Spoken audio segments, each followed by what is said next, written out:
Welcome to Wallace on Wire. Today we're talking about Mahathir's recent warning regarding the Big Umbrella Alliance. If you've been keeping an eye on things lately, you'll know this idea, the Big Umbrella Alliance, or Payung Besar.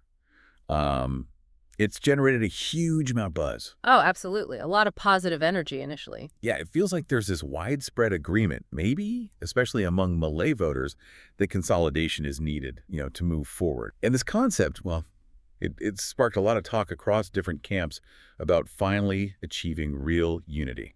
That positive reaction is definitely there. Leaders seem to get that the political reality demands some kind of unity. But then Mahathir steps in. Exactly. Mahathir comes into the picture and throws up this huge warning flag. He's basically arguing that this popular idea, if it's not handled with, let's say, extreme discipline, it's not going to lead to unity at all. It's actually a shortcut to disaster. He's warning it could cause catastrophic division, ultimately leading to, well, political defeat for the Malay community. Wow, okay. That flips the script entirely, doesn't it? Because the Payung Besar is sold as the way to unite, the fix for fragmentation. Precisely. So I guess our job now is to really unpack that.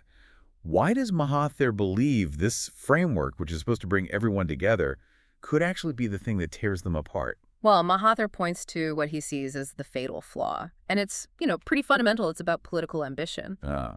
The problem isn't the idea of one big umbrella. The issue, he says, is the risk of multiple umbrellas popping up. Multiple umbrellas. Yeah. He's observed that as soon as the concept gained traction, almost every prominent figure who realistically wants to be prime minister started trying to set up their own big umbrella. I see. So instead of everyone getting under one shelter, they're all trying to build their own slightly bigger, slightly fancier shelter right next to each other. That's exactly it. His prediction, it really cuts to the core of leadership self-interest, doesn't it? It does. If every leader with ambition creates their own version, their own distinct alliance, well, you don't get the single focus needed for unity. Can you just get more groups? You end up with 2, maybe 3, maybe even 4 large coalitions all competing for the same voters. And that's just fragmentation with a new name. Thinking about the last few elections, a big problem was always just the sheer number of parties splitting the Malay vote. Yes. Is Mahathir basically saying this big umbrella idea, if mishandled, just becomes, well, a repeat of that? Just a fancier name for the same old division?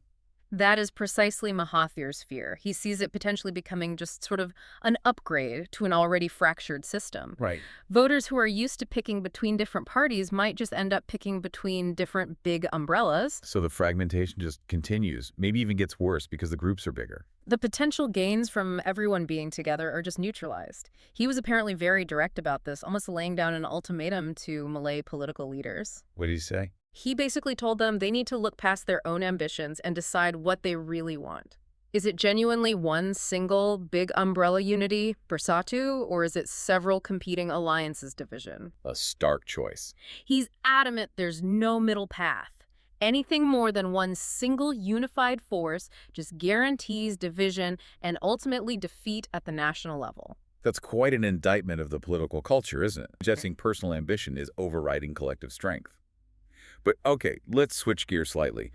There's always a counter-argument when consolidating the Malay base comes up. The exclusion argument. Exactly. The immediate criticism is that it's inherently about sidelining other ethnic groups, aiming for a purely Malay government. Right, and Mahathir anticipated this. It's actually a really key part of his statement. He addressed it up front. How so? Well, first, he acknowledged the basic political math.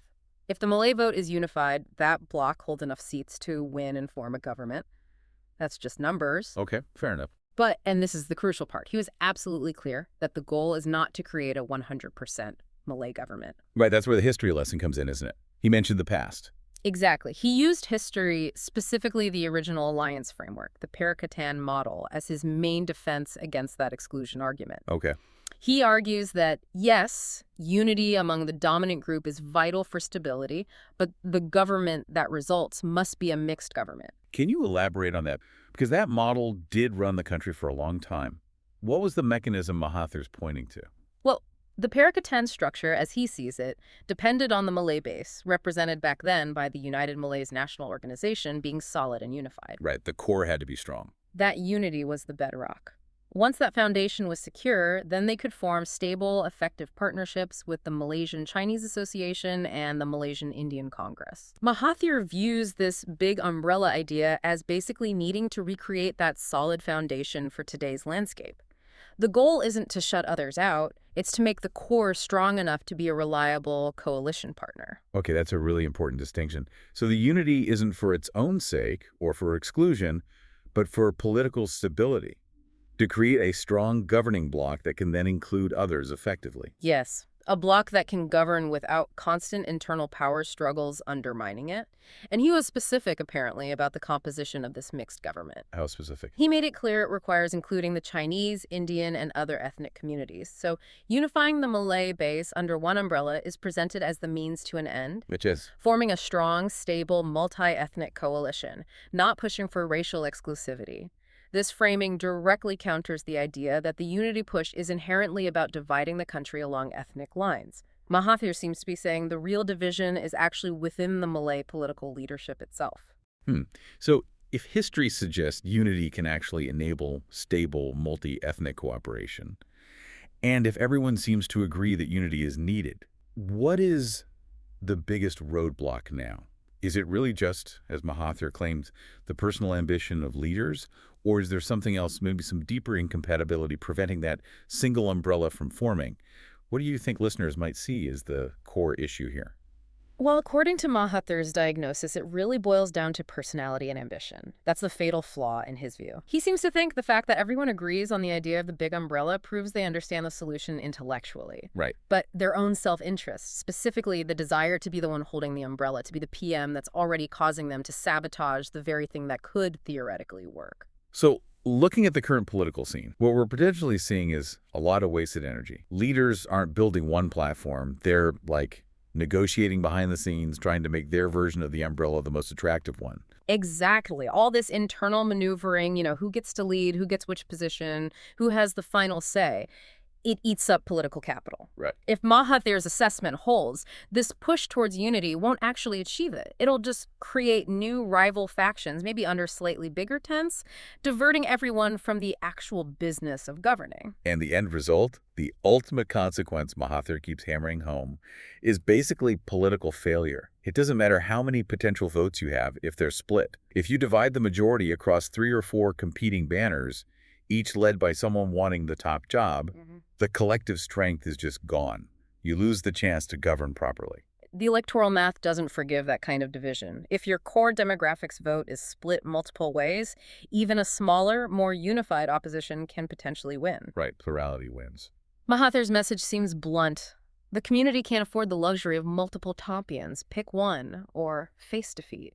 Okay, this has been a really fascinating look at Mahathir's warning. We've covered his 2 main points. First, that immediate danger of multiple competing umbrellas, which he puts down to raw leadership ambition. Right, the desire for the top job, fragmenting the effort. And second, his argument that unifying under one banner isn't about exclusion, but about recreating stability based on that historical precedent of a multi-ethnic coalition government. And that leaves us with maybe a final thought for you listening. If Mahathir is right, if personal ambition really is the main destructive force here, what kind of mechanism could possibly work? What could realistically compel powerful competing leaders to actually rally behind one single figurehead for this big umbrella without half of them just walking away in protest? It really points to political discipline, doesn't it? Which, let's be honest, often seems like the scarcest resource in politics anywhere. A fundamental question of leadership versus self-interest. Right. Playing out right now. Very relevant. Remember to like and subscribe for more videos like this.